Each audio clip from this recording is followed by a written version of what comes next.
مالك يوم الدين إياك نعبد وإياك نستعين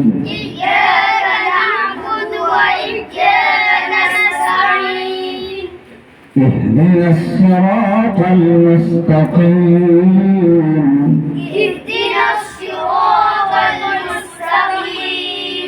صراط الذين أنعمت عليهم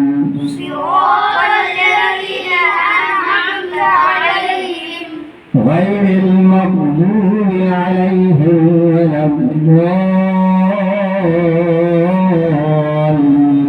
الضالين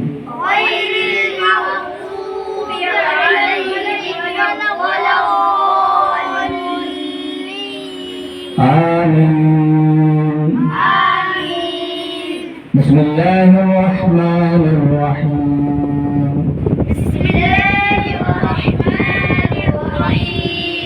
ألف لام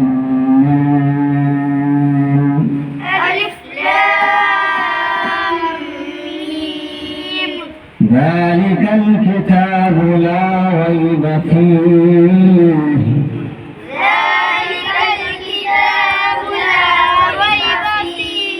هدى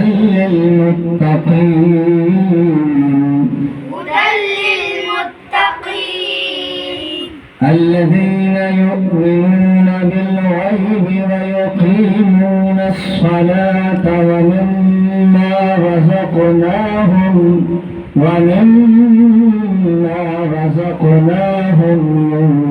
ينفقون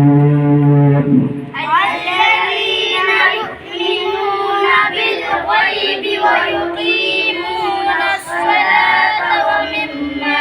رزقناهم ينفقون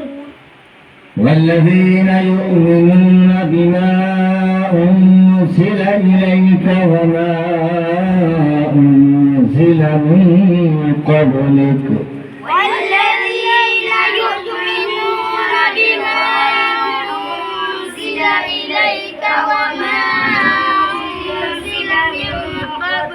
وبالآخرة هم يوقنون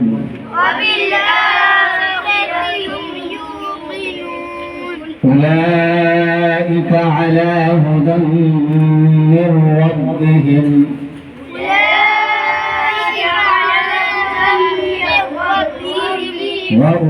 وأولئك هم المفلحون